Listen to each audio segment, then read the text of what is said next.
नमस्कार मित्रों, क्या आपने कभी सोचा है कि जो लोग सच्चे, ईमानदार और भले होते हैं, उनके जीवन में ही सबसे ज्यादा कष्ट क्यों आते हैं? और जो लोग छल, कपट और अधर्म के रास्ते पर चलते हैं, वे बाहर से हमेशा सुखी क्यों दिखाई देते हैं? क्या सच में दुनिया में अच्छाई का फल दुख ही है, या इसके पीछे कोई गहरा आध्यात्मिक रहस्य छिपा है? आज की ये कथा कोई साधारण कहानी नहीं है। ये स्वयं भगवान श्री कृष्ण और देवी सत्यभामा के बीच हुआ वह दिव्य संवाद है, जो इस जीवन के सबसे बड़े प्रश्न का उत्तर देता है। अच्छे लोग दुखी क्यों रहते हैं? अब आइए इसी रहस्यपूर्ण कथा की ओर बढ़ते हैं। मित्रों, ये उस समय की बात है जब एक दिन देवी सत्यभामा के मन में एक गहरी उलझन उठी। उन्होंने भगवान श्री कृष्ण से विनम्रता से प्रश्न किया, हे स्वामी, मैंने संसार को बहुत निकट से देखा है। मैंने पाया है कि जो लोग सत्य, धर्म और सदाचार के मार्ग पर चलते हैं, वे अक्सर दुखों से घिरे रहते हैं। उनके जीवन में संघर्ष, पीड़ा और त्याग ही दिखाई देता है। जबकि दूसरी ओर जो लोग पाप, कपट और अधर्म में लिप्त रहते हैं, जो दूसरों को धोखा देते हैं और गलत आचरण करते हैं, वे सुखी, संपन्न और निश्चिंत दिखाई देते हैं। हे प्रभु, ऐसा क्यों है? क्या धर्म का मार्ग सचमुच इतना कष्टदायक होता है? देवी सत्यभामा के इस प्रश्न को सुनकर भगवान श्री कृष्ण मंद मंद मुस्कुराए। उनका मुखमंडल दिव्य तेज से आलोकित हो उठा। उन्होंने शांत और करुण स्वर में कहा, हे देवी सत्यभामा, तुमने आज कोई साधारण प्रश्न नहीं किया है। यह प्रश्न केवल तुम्हारा नहीं है, बल्कि हर उस मनुष्य का है जो इस संसार में सत्य और धर्म के मार्ग पर चलता है। यह प्रश्न जीवन के सबसे गहरे रहस्यों में से एक है। भगवान श्री कृष्ण बोले, हे देवी, जो मनुष्य धर्म और सदाचार के पथ पर चलता है, उसका जीवन बाहर से भले ही कठिन और संघर्षपूर्ण दिखाई दे, परंतु भीतर से वह पूर्णतः निर्मल और शुद्ध होता है। उसका हृदय संवेदनशील होता है। वह दूसरों के दुख को अपना दुख मानता है। जब वह संसार में अन्याय, झूठ और अधर्म देखता है, तो उसका मन व्यथित हो उठता है। इसी कारण वह संसार की दृष्टि में दुखी प्रतीत होता है। परंतु सत्य यह है कि उसके हृदय में जो शांति, करुणा और सत्य का प्रकाश होता है, वही उसे परमात्मा के और अधिक निकट ले जाता है। उसका दुख भी उसे ऊंचा उठाने का माध्यम बनता है। वही दूसरी ओर, हे देवी, जो मनुष्य पापी, अधर्मी और धूर्त होते हैं, उनका सुख केवल क्षणिक होता है। उनका आनंद भौतिक वस्तुओं, धन और दिखावे तक सीमित रहता है। वे सोचते हैं कि उन्होंने जीवन का सार पा लिया है, परंतु उनका मन कभी स्थिर नहीं रहता। उनका सुख उस दीपक के समान होता है, जो तेज हवा में कुछ क्षणों तक तो जलता है, पर अंततः बुझ ही जाता है। बाहर से वे प्रसन्न दिखते हैं, किंतु भीतर उनका हृदय भय, असुरक्षा और मोह से भरा रहता है। भगवान श्री कृष्ण ने आगे कहा, हे देवी, जो सच्चा और अच्छा मनुष्य होता है, उसका जीवन एक परीक्षा के समान होता है। जैसे सोने को अग्नि में तपाया जाता है ताकि वह और अधिक शुद्ध और चमकदार बन सके, वैसे ही सत्पुरुष को भी जीवन की कठिनाइयों में तपाया जाता है। भगवान अपने प्रिय भक्तों को इसलिए कसौटी पर कसते हैं, ताकि वे सांसारिक सुखों के मोह से ऊपर उठकर आध्यात्मिक आनंद की ओर बढ़ सके। हे सत्यभामा, यह संसार बाहर के सुख से नहीं, भीतर की शांति से समझा जाता है। जो व्यक्ति भीतर से शांत है, वही वास्तव में सुखी है, चाहे उसका जीवन बाहर से कितना ही कठिन क्यों न दिखाई दे। भगवान श्री कृष्ण बोले, हे देवी, यदि तुम इस सत्य को और गहराई से समझना चाहती हो, तो मैं तुम्हें एक प्राचीन कथा सुनाता हूं। उस कथा को सुनकर तुम्हारे मन के सभी संदेह स्वतः दूर हो जाएंगे। यह सुनकर देवी सत्यभामा ने श्रद्धा से कहा, हे प्रभु, कृपा करके वह दिव्य कथा सुनाइए। वह कथा जिसे सुनने मात्र से मानव को जीवन का परम ज्ञान प्राप्त हो जाए। आपके वचनों में वो अमृत है जो आत्मा को भी तृप्त कर देता है। तब भगवान श्री कृष्ण ने मंद मुस्कान के साथ कथा आरंभ करने का संकेत दिया, और उसी क्षण वातावरण दिव्यता से भर उठा। भगवान श्री कृष्ण ने आगे कहा, हे देवी सत्यभामा, एक बार की बात है किसी नगर में एक अत्यंत गरीब विधवा स्त्री निवास करती थी। उसका जीवन कभी भी सहज नहीं रहा था, परंतु उसका सबसे बड़ा सहारा उसका पति युवावस्था में ही इस संसार से विदा हो गया। वो अपने पीछे छोड़ गया था 3 नन्ही नन्ही बेटियां और एक असहाय स्त्री, जिसे अब जीवन की कठोरता से अकेले ही संघर्ष करना था। पति के चले जाने के बाद उस स्त्री का जीवन मानो एक निरंतर तपस्या बन गया। वो अपने आंसुओं को अपने ही हृदय में दबाकर अपने आंचल में उन तीनों बेटियों को समेटे दिन रात उन्हें पालने लगी। उसकी पूरी दुनिया अब वही 3 मासूम चेहरे थे। वह चाहती थी कि किसी तरह मेहनत करके उनके लिए 2 वक्त की रोटी जुटा सके, पर समाज की निर्दयता हर कदम पर उसके सामने दीवार बनकर खड़ी हो जाती। लोग ताने मारते, ये विधवा होकर बाहर काम करेगी, लोगों के घर जाएगी। ऐसे कठोर शब्द उसके कानों में बाण की तरह चुभते। वो सब कुछ सुनकर भी चुप रह जाती, क्योंकि उसके पास विरोध करने की शक्ति नहीं थी। न कोई अपना था, न कोई सहारा, बस पति की स्मृतियां थी और उन 3 मासूम बेटियों की भोली मुस्कान, जो उसे हर दिन जीने की ताकत देती थी। लेकिन हे देवी, जब मनुष्य का जीवन अत्यधिक दुखों से भर जाता है तो शरीर भी धीरे धीरे उस पीड़ा को सहन नहीं कर पाता। उसी प्रकार उस अबला स्त्री का शरीर भी टूटने लगा।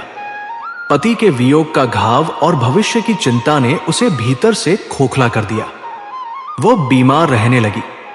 रात दिन उसके मन में एक ही भय घूमता रहता, हे भगवान, मेरे बाद इन तीनों बेटियों का क्या होगा? कौन इन्हें भोजन देगा? कौन इनका सहारा बनेगा? यही चिंता उसकी सांसों के साथ चलती रही। धीरे धीरे उसका शरीर शिथिल पड़ने लगा। एक दिन वह पूरी तरह अचेत होकर भूमि पर गिर पड़ी। उसी क्षण धर्मराज का एक दूत पृथ्वी पर उतरा उस स्त्री के प्राण लेने के लिए। परंतु जैसे ही वह वहां पहुंचा और उसने जो दृश्य देखा, उसका हृदय कांप उठा। उसने देखा कि वो असहाय स्त्री निर्जीव सी धरती पर पड़ी है और उसकी तीनों नन्ही बेटियां उससे लिपटी हुई हैं। सबसे छोटी बच्ची उसकी छाती से चिपकी हुई थी, मानो अब भी मां की गर्मी में जीवन ढूंढ रही हो। दूसरी बच्ची उसकी गोद में सिर रखे गहरी नींद में थी, जैसे उसे कोई भय ही न हो।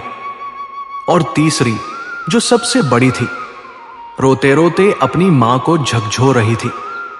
उठो मां, आंखें खोलो, हमें छोड़कर मत जाओ। हे देवी, वह दृश्य इतना करुण और हृदय विदारक था कि धर्मराज का दूत स्वयं विचलित हो गया। उसके हाथ कांपने लगे।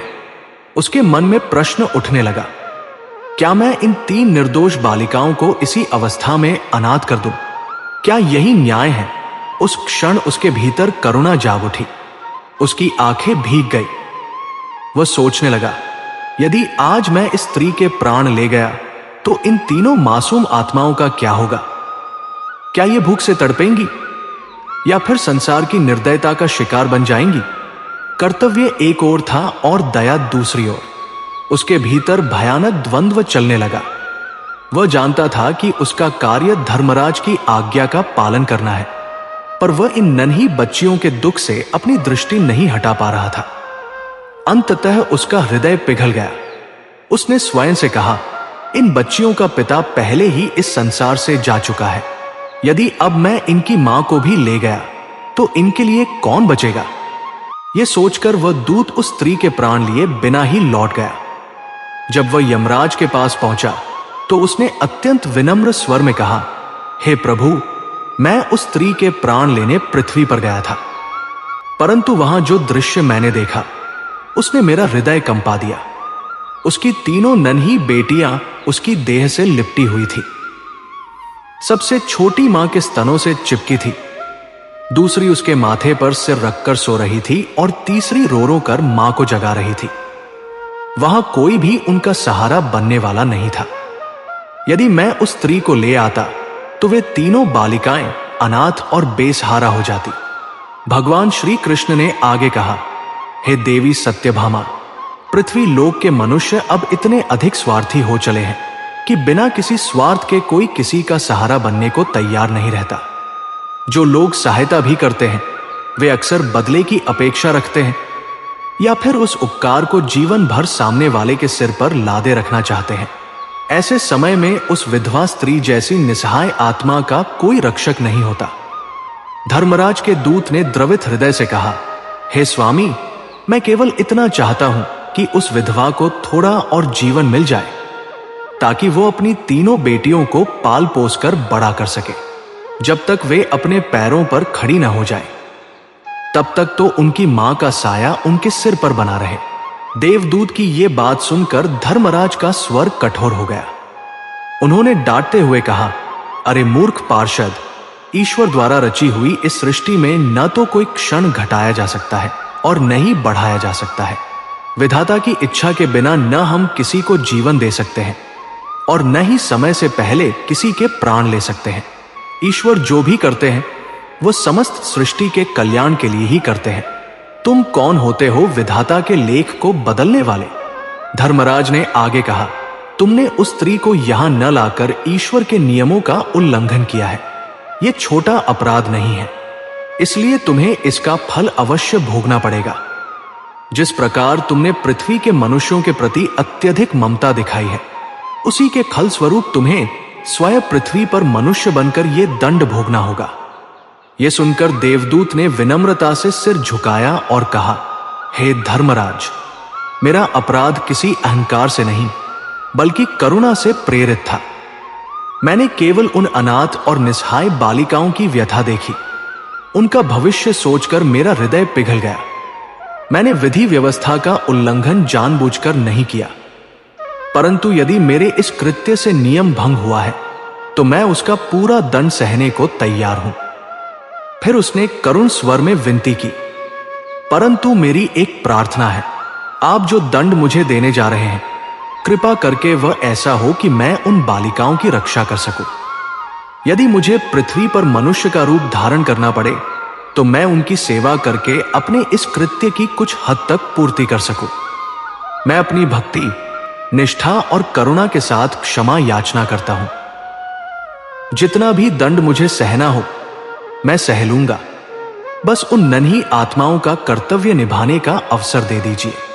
देवदूत ने अंत में पूछा, हे स्वामी, मुझे बताइए कि इस पृथ्वी लोक से मेरा उद्धार कब होगा और कैसे होगा? तब धर्मराज ने गंभीर स्वर में कहा, हे दूत, पृथ्वी पर जाकर जब तुम अपनी सच्चाई पर 3 बार खिलखिलाकर हंसोगे तभी तुम्हारा उद्धार होगा। इतना कहकर धर्मराज ने उस दूत को पृथ्वी लोक भेज दिया। वो अब मनुष्य के शरीर में धरती पर आ चुका था। उसके शरीर पर कोई वस्त्र नहीं थे।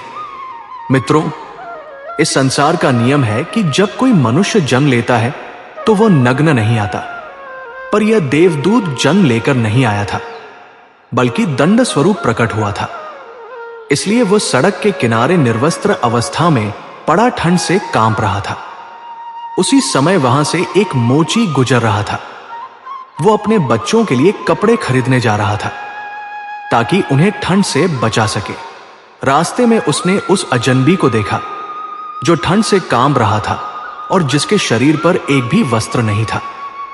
यह दृश्य देखकर उस मोची का हृदय करुणा से भर उठा। उसने एक क्षण भी नहीं सोचा। उसने अपने बच्चों के लिए कपड़े न लेकर उस अजनबी के लिए कपड़े और एक कंबल खरीद लिया।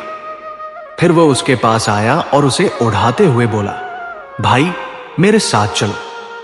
जब तक तुम्हारे पास कोई सहारा नहीं, तब तक मेरा घर तुम्हारा घर है। मैं तुम्हारा पूरा ध्यान रखूंगा। देवदूत उस मोची की निस्वार्थ करुणा देखकर भीतर ही भीतर विचलित हो उठा। उसे पहली बार समझ में आया कि इस स्वार्थी संसार में भी कुछ ऐसे लोग हैं जिनके हृदय में सच्ची मानवता आज भी जीवित है। मित्रों, अब वो मोची उस देवदूत को अपने घर ले आया। जैसे ही मोची की पत्नी ने यह देखा कि उसका पति बच्चों के लिए कपड़े लेने गया था, पर हाथ में कपड़े नहीं बल्कि एक अजनबी मनुष्य को साथ ले आया है, तो उसका क्रोध भड़क उठा। वह तिल मिला गई। पत्नी ने ऊंचे स्वर में कहा, यह क्या तमाशा है? घर में पहले ही साधन कम है और तुम एक और बोझ उठा लाए हो। बच्चों की ठंड की तुम्हें जरा भी चिंता नहीं। वो लगातार अपने पति को भला बुरा कहती रही और तभी वो देवदूत अचानक जोर जोर से हंसने लगा। मोची चौंक गया। उसने आश्चर्य से पूछा, अरे भाई, तुम हंस क्यों रहे हो? ऐसा क्या देख लिया तुमने?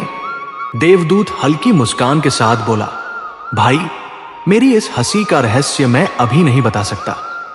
समय आने पर सब अपने आप स्पष्ट हो जाएगा। मित्रों, इसके बाद वह देवदूत उसी मोची के घर रहने लगा। चूंकि वह स्वर्ग का दूत था, इसलिए कुछ ही दिनों में उसने मोची का पूरा काम सीख लिया। उसके हाथों से बने जूते और चप्पल न केवल सुंदर होते, बल्कि इतने मजबूत और टिकाऊ कि पूरे नगर में उनकी चर्चा होने लगी। धीरे धीरे मोची की किस्मत बदलने लगी। जहां पहले 2 वक्त की रोटी मुश्किल से जुटती थी, अब वहां समृद्धि ने दस्तक दे दी। यहां तक कि राजमहल से भी आदेश आने लगे, राजा और रानियों के लिए जूते चप्पल बनवाने के। धन, सम्मान और यश सब कुछ मोची के द्वार पर आ खड़ा हुआ।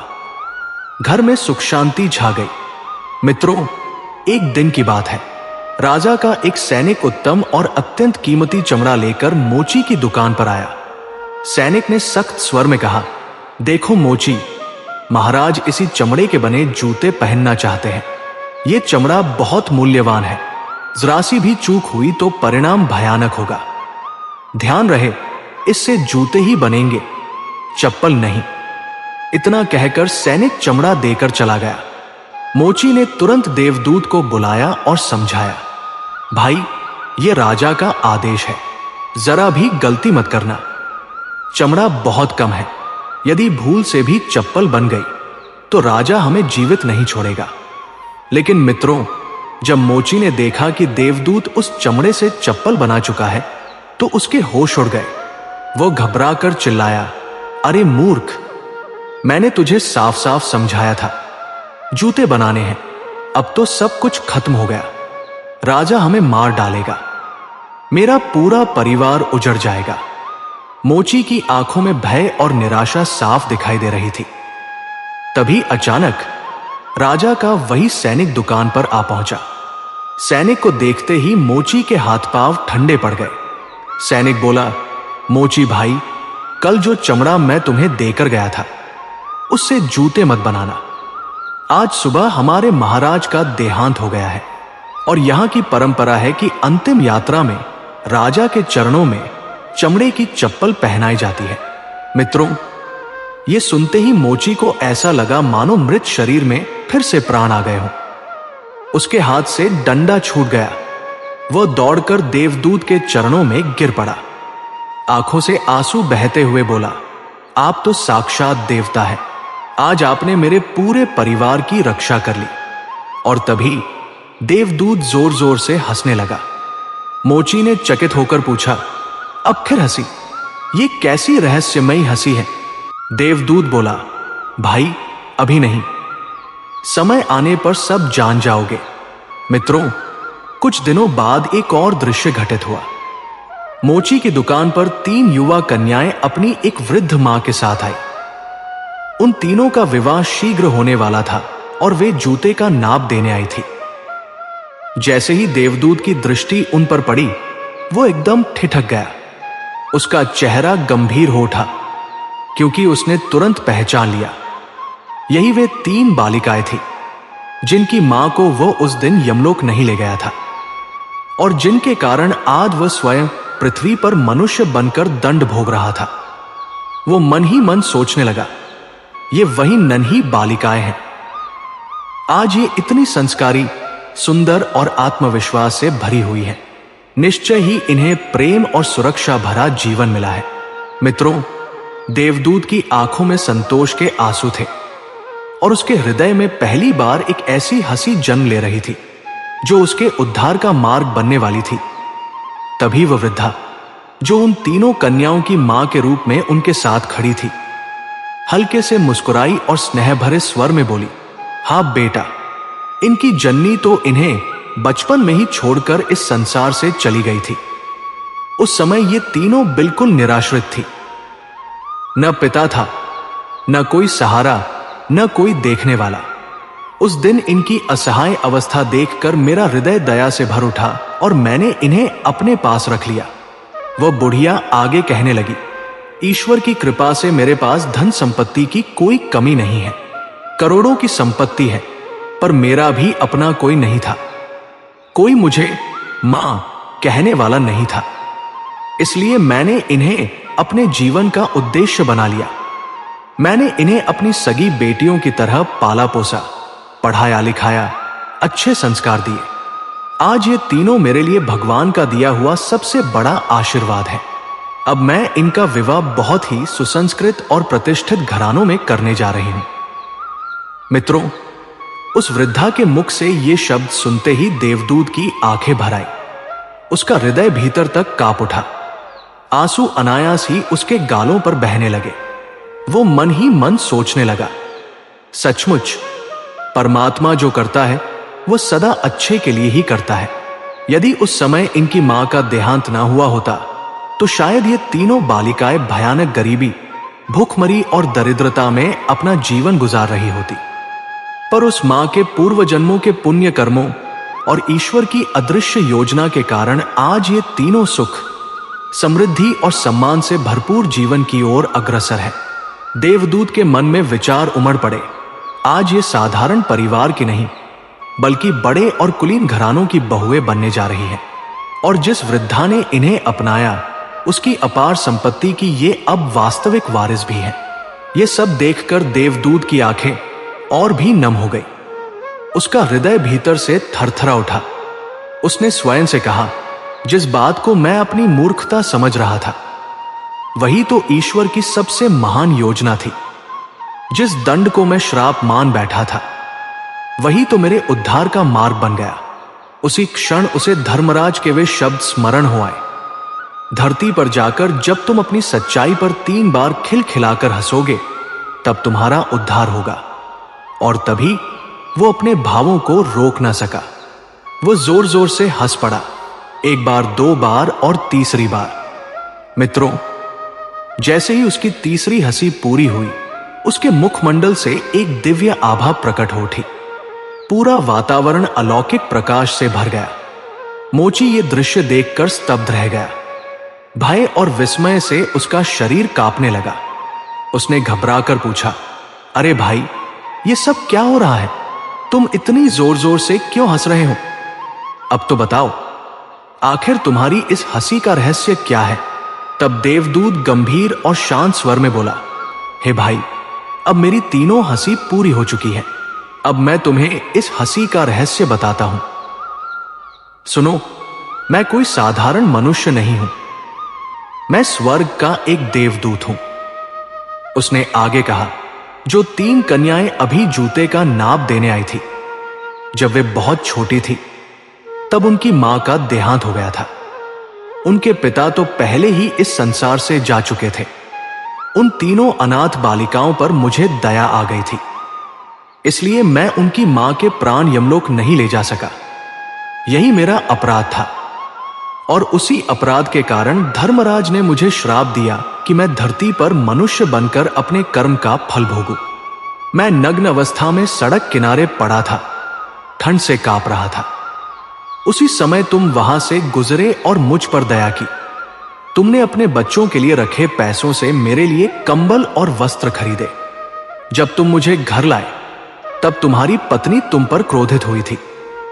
उसी दिन मैं पहली बार हंसा था, क्योंकि वो उस धन के खर्च होने का दुख देख रही थी, पर उस आने वाले सुख को नहीं देख पा रही थी जो मेरे घर आने से तुम्हारे भाग्य में लिखा जा चुका था। देवदूत ने आगे कहा, दूसरी बार मैं तब हंसा था जब तुम भय से कांप रहे थे, क्योंकि राजा के आदेश के विपरीत मैंने जूतों की जगह चप्पल बना दी थी। तुम सोच रहे थे कि अब राजा हमें कठोर दंड देगा, पर तुम्हें यह ज्ञात नहीं था कि उसी समय राजा का देहांत हो चुका था और अब उसी चमड़े की आवश्यकता जूतों के लिए नहीं, बल्कि चप्पलों के लिए थी। मैं इसलिए हंसा था क्योंकि मनुष्य केवल वही देखता है जो उसकी आंखों के सामने होता है, लेकिन ईश्वर वह रचता है जो अभी दिखाई नहीं देता, पर निश्चित रूप से होने वाला होता है। यही संसार का सबसे बड़ा सत्य है। देवदूत ने गंभीर स्वर में कहा, अनेक बार परमात्मा हमारे भले के लिए हमारे जीवन में ऐसी घटनाएं घटित करता है जो उस क्षण हमें दुखद लगती है। मनुष्य तत्काल के कष्ट को देखकर ईश्वर को कोसता है, पर जो भविष्य का सुख छिपा होता है उसे देख नहीं पाता। कभी वर्तमान का सुख भविष्य का दुख बन जाता है और कभी वर्तमान का दुख भविष्य का सबसे बड़ा वरदान। इसलिए हर घटना को ईश्वर की इच्छा मानकर स्वीकार करना चाहिए, क्योंकि हर घटना के भीतर लाभ और हानि, अच्छा और बुरा दोनों छिपे होते हैं। और अंत में देवदूत ने कहा, अच्छे लोगों के जीवन में बार बार कठिनाइयां इसलिए आती हैं क्योंकि ईश्वर उन्हें तोड़ना नहीं बल्कि गढ़ना चाहता है। पहला कारण यह कि आज का दुख कल के महान सुख का मार्ग बनता है, और दूसरा कारण यह कि दुख मनुष्य को ईश्वर के और निकट ले जाता है। यदि जीवन में कभी दुख न आए तो मनुष्य परमात्मा को स्मरण करना ही छोड़ देगा। इसीलिए अच्छे लोगों के जीवन में परीक्षा रूपी दुख आते हैं ताकि वे अपनी आत्मा से सदा ईश्वर से जुड़े रहें। मित्रों, इस प्रकार सब कुछ समझाकर वह देवदूत मोची को आशीर्वाद देकर अदृश्य हो गया और पुनः धर्मराज के दरबार लौट गया। तब भगवान श्री कृष्ण ने देवी सत्यभामा से करुण स्वर में कहा, हे भामे, इस सृष्टि में कुछ भी यूं ही नहीं घटता। हर आंसू, हर मुस्कान, हर हानि और हर लाभ सब कुछ मेरे ही संकल्प से संचालित होता है।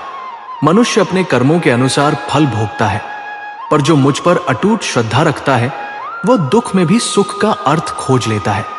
देखो भामे, जिस देवदूत को श्राप मिला था उसने उसे अपने जीवन का सबसे बड़ा दुर्भाग्य समझ लिया था, पर वही श्राप उसके उद्धार का मार्ग बन गया। इसी प्रकार मनुष्य भी अपने जीवन में आने वाली विपत्तियों को शाप मान लेता है, जबकि वास्तव में वे उसके कल्याण की पहली सीढ़ी होती है। जब मनुष्य संकट में होता है तब वह सोचता है कि परमात्मा ने उसका साथ छोड़ दिया है, पर सच्चाई यह है कि उसी समय मैं उसके सबसे अधिक निकट होता हूं। जब सब दूर चले जाते हैं तब मैं ही उसकी रक्षा करता हूं। पर मनुष्य की दृष्टि सीमित होती है, वो वर्तमान का दुख देखता है, भविष्य का सुख नहीं। याद रखो भामे, कोई भी घटना बुरी नहीं होती, केवल हमारी दृष्टि अधूरी होती है। जैसे रात्रि का अंधकार भय उत्पन्न करता है, पर उसी अंधकार के बाद उषा की लालिमा आती है, वैसे ही जीवन का हर दुख एक नई सुबह की तैयारी होता है। जो ये समझ लेता है कि हर घटना में मैं ही कार्यरत हूं, वह सुख और दुख दोनों में समान रहता है। उसका हृदय कभी डगमगाता नहीं, वह मेरे ही स्वरूप में स्थित हो जाता है। मैं न किसी से द्वेष रखता हूं, न पक्षपात करता हूं। जो मुझे प्रेम से भजता है मैं उसी का हो जाता हूं और उस पर अपने स्वरूप का प्रकाश करता हूं, ताकि वह संसार की हर उलझन में भी मेरा हाथ थामे रहे। तुम पूछती हो भामे कि अच्छे लोगों की ही परीक्षा क्यों ली जाती है?